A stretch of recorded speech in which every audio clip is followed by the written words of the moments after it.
Vous nous appelez de Bayonne.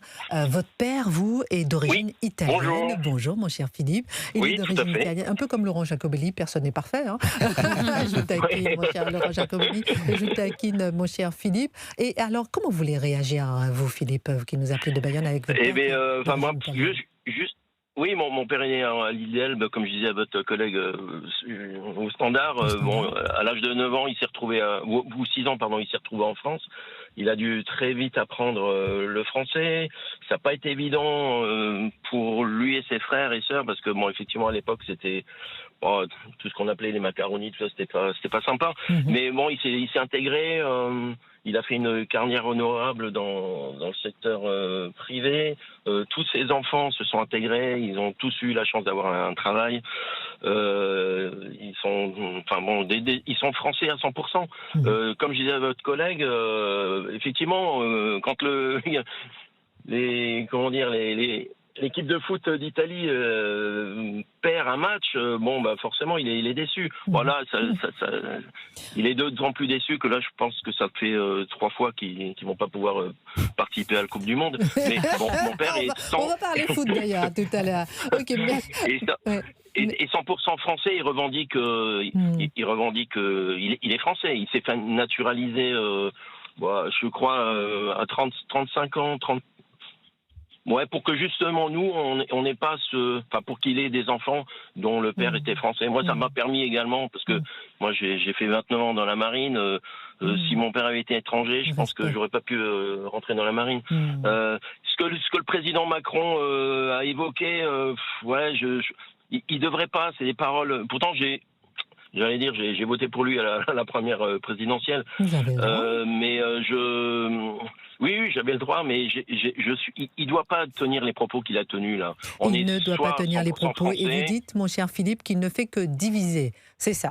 Bah oui, bien sûr, Merci pour votre il appel. divise, il divise. Voilà. Merci. Bah, je Merci, vous en mon prie. cher. J'aime Merci, mon beaucoup cher Philippe, pour ce témoignage. votre émission. Oh, Bonne c'est journée à vous. adorable. Venez avec nous dans le sud-Europe 1, mon cher Philippe. Venez, quittez Bayonne. Venez à Paris. Enfin, en tout cas, c'est beau de voir qu'il a servi la France dans J'ai la bossé marine. 5 ans à Place de la Concorde il y a Ah quelques années, oui, à oui, c'est beau de l'état-major de voir la que, marine. comme dit Gabriel Cluzel, que vous avez servi la France. Alors, je vais peut-être vous dévoiler un Ouais. petit secret à propos de notre invité Théophane Nzamé Nzébiogué, porte-parole de la présidence de la République du Gabon.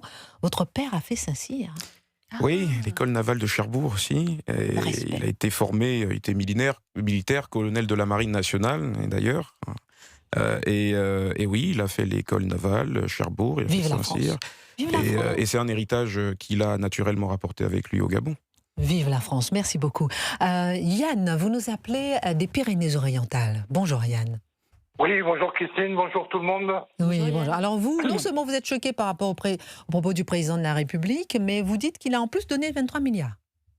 Alors, oui, et en fait, 14 milliards de la part de la France, hein, fonds publics et privés.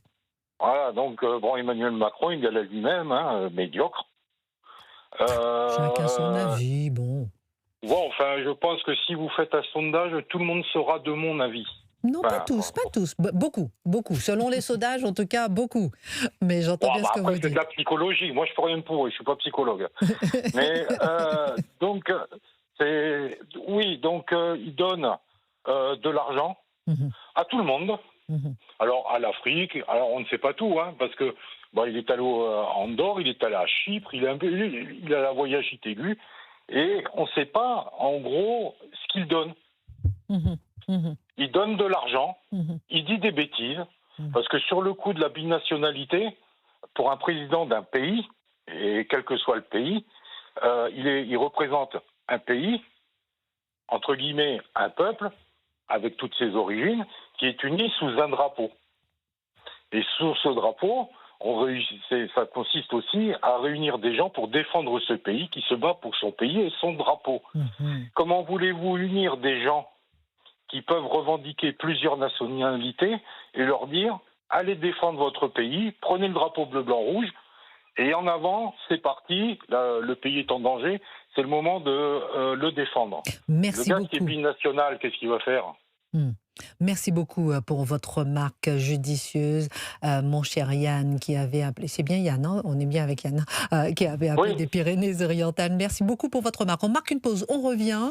On a beaucoup d'appels au Standard d'Europe 1 sur ce sujet. Emmanuel Macron, ces paroles choquent la plupart de nos intervenants, nos interlocuteurs. On parlera, monsieur le porte-parole de la présidence de la République du Gabon, restez avec nous jusqu'à la fin. On en a pour 15 minutes encore, si vous le voulez bien, puisque nous allons parler de Kylian Mbappé, du Rassemblement national, l'un tacle l'autre. Pourquoi? Qui a raison? Qui a tort? Est-ce justifié? Avec notamment Laurent Jacobelli, porte-parole du Rassemblement national. Et vous, chers auditeurs, 01 80 20 39 21, continuez d'appeler Europe 1. Le numéro du standard est non surtaxé. 12h45, vous écoutez Christine Kelly sur Europe 1.